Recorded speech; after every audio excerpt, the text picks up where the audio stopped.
I don't really want to be exploring caves, to be honest. Also, you see that I usually leave iron and coal and stuff like that, just because I'm not really. I mean, iron is renewable. I've got an iron golem farm and I've got charcoal, so I don't really need the resources. I'm just gonna leave them behind. I can come back for them later on if I want to, but it's just not high priority. The priority is to light everything up first, so we don't get ambushed by creepers.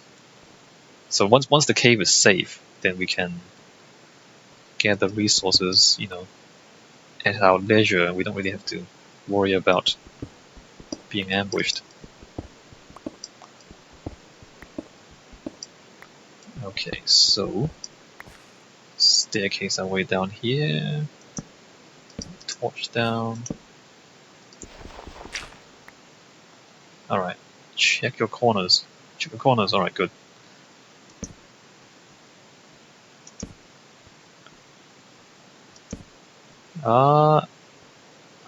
Interesting.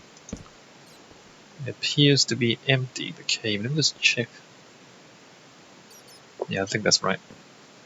Again, counting blocks to make sure we've lit everything up enough to stop enemies from spawning. So the cave wasn't that big, and it should be secure now.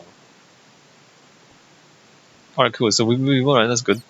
So the cave was a pretty small problem. We're going to completely ignore that and just build the road through here. Okay, back to work. Which is, I guess we just go straight through here and not worry about the cave underneath us. So the trench, I'm not sure if I should raise the trench, like go up a block, or just continue flat. I mean, the path is not very interesting if it's just one long, straight, flat path. On the other hand, maybe that's fine. Maybe we want it to be uninteresting. Like, it doesn't necessarily have to be interesting. Also, I just realized I'm putting dirt down here. But I'm going to make the path out of gravel, so I'm going to have to kind of remove the dirt later on and put the gravel back down. What I actually might do is have like a deeper path, by which I mean like have like the 3 blocks of gravel, and never mind, just a U-shaped trench. Although if I put a U-shaped trench, that's gonna miss the tree there, but on this side, that tree is gonna be in the way, and I want to keep the trees.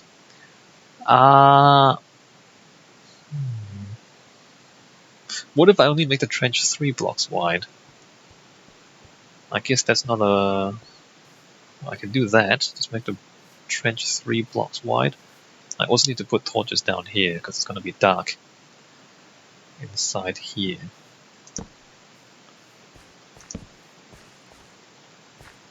Let me just keep digging my way through and then see what it looks like afterwards. Whether or not we want a trench, I think we do. I think we do want a trench. Because what happens is that you create a contrast between the different spaces. So you walk along the coast, right? So the courtyard is quite open. You walk along the coast, along the path, that's also quite open. And then you transition into a trench, which is kind of narrow and enclosed, right? It's open to the sky, but it's kind of narrow on both sides. So you go into a tighter space, and then you walk through the trench, and then at the end of it, you come out here, and then it opens up. You kind of go through the gate, and then it opens up into the interior of the Hollow Mountain. And the Hollow Mountain has always been kind of like a different world, or that's the kind of feel it has, because it's like an enclosed space that's cut off from the rest of the map in a way. 7? I lost track. Also lagging quite a bit. Not sure why it lagged. Like it lags when I look down. Back before I put in the shaders mod, you would lag more when you look. Like you would lag less when you look down, and lag less when you look up. Because the sky, there's nothing in the sky, it's nothing to render. Except now it's not lagging at all. It's like running at 36 frames a second. I don't know anything about the shader mod, or why the performance is the way it is. Hopefully it's not going to be too much of a problem.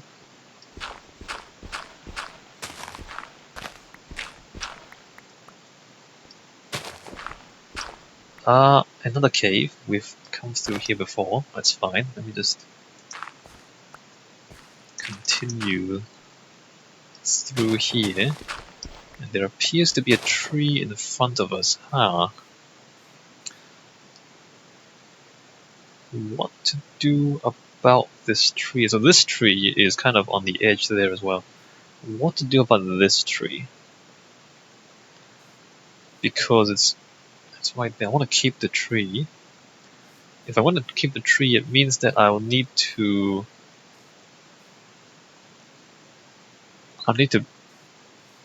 change direction. So this path has to change direction. I'm not sure what to do about that. I'm not sure what to do. I guess I can just come across a little bit. Yeah, let's do that. Let's cut sideways a little bit. Or, cut diagonally a bit, and then come out here. It's going to be a bit strange, but I think it'll be okay. So the path is not going to be entirely straight. It's going to come through to like there. So then that's going to make it even more strange, because when you're in the trench here, you don't see anything. You don't see through to the end at all. You see the bend in the distance. You have to kind of come across the bend before you see that entrance there. So actually that might make it more interesting. Because what's going to happen, actually I'll show you. It's probably easier if I just do it and show you. Because then the destination is obscured until you round the bend. So then it's like, you're hiding the destination and then you're revealing it afterwards. Which makes it interesting. I don't know if you guys can think of any situations where that's done. It's actually fairly common. 2, 3, 4, 5, 6, 7. You're like, why am I lagging? Is it because I'm holding a torch? 1, 2, 3, 4, 5, 6, 7-ish. 4, 5, 6, 7. So, what's a good example that everybody knows? I can't think of any. What's a good example? I mean, I can think of one, but nobody knows about it. The Parthenon in Athens. It's on top of a mountain, and the path up to the Parthenon kind of goes around several bends. And so, as you go up the hill towards the Parthenon, what happens is you see it from a distance when you're at the base of the mountain. But then as you climb up the mountain, you lose sight of it. Because, the path bends in such a way that it goes back and forth. But every time you come to a bend and you go back up, like it's like how paths up mountains usually kind of crosses back over itself, so that the path is not as steep as the slope of the mountain. Don't know if that makes sense to you guys. But as you round each bend, you will get a different view of the Parthenon. So you're kind of walking along the path, you don't see anything, and you turn around and you see it. And then you lose sight of it again, and then you go up a bit higher, and then you see it again from a different angle. And then you lose sight of it again, and you turn around and you see it again from a different angle. And this repeats several times until you get to the actual Parthenon. So that's like an interesting path, because you kind of see your objective from different perspectives.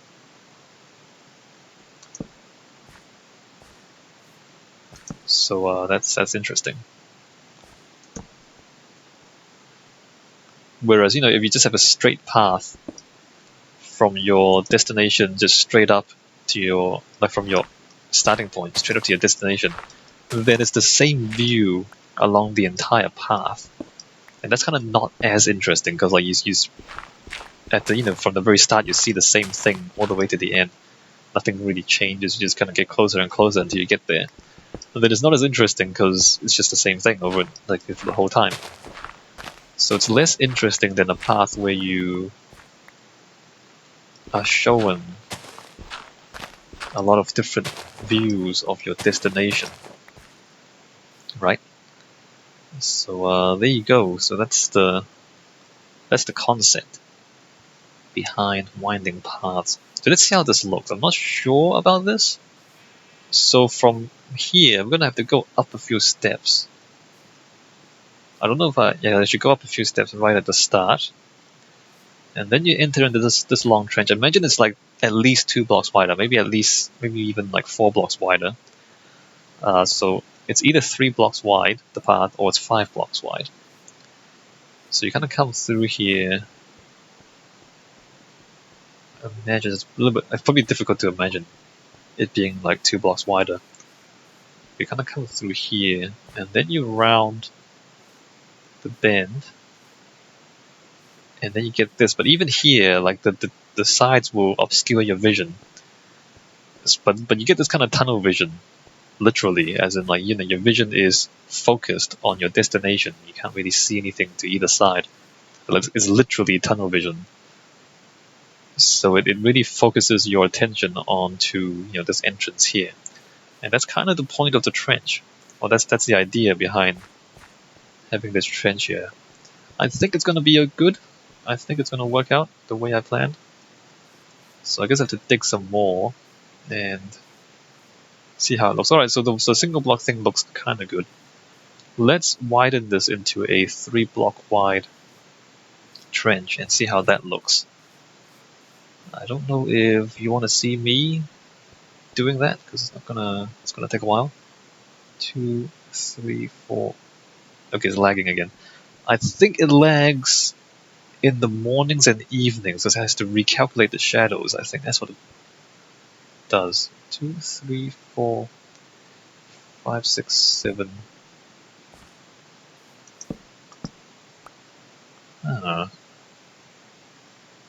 Yeah, I think when it kind of recalculates the shadows, it's a bit laggy, unfortunately. Also, let me just check there's no torches up here in the place where I want to dig. Like here, let's put this torch there, and let's put that torch maybe like back there. Ooh, lag. And then it's fine, huh? I guess I get these lag spikes. Not too sure what's going on. Alright, all these torches have to be moved. Maybe it's putting the torches down is lagging when I'm asking it to recalculate the light, maybe? I don't know. Alright, let's move that there. Move that there. Alright, so now I'm going to widen the trench.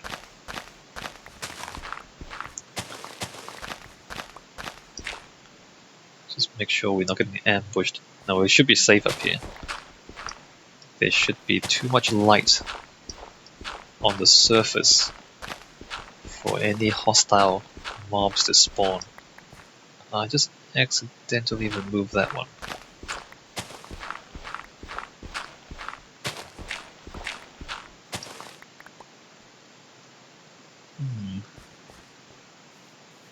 I want to pick that back up.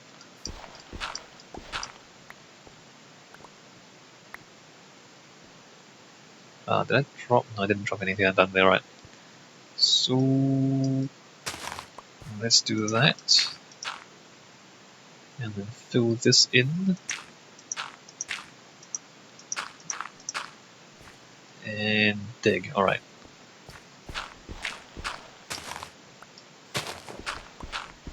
So with a wider trench, it should be a bit less claustrophobic. I said a little bit earlier where it might be difficult for you to imagine the trench being a bit wider. Just because, like, you know, 1 block and 3 blocks, there's a big difference between the width of it. Like, you see much more of the sky, you see much more of the outside, with just an extra 2 blocks of space on each side. I need more shovel, don't I? I need more shovel. And also more inventory space.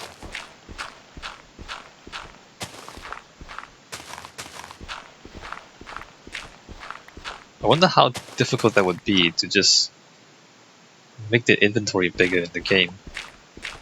Because the inventory size hasn't actually changed at all. Ever since Minecraft first came out, right? It's always been this size, as far as I can remember.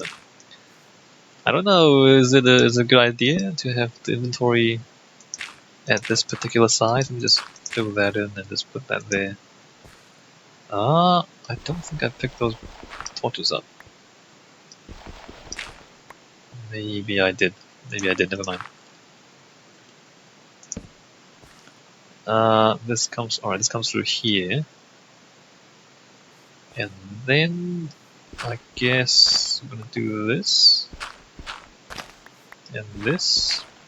I'll have to sort out the diagonal later on. That's fine, I'll do it later.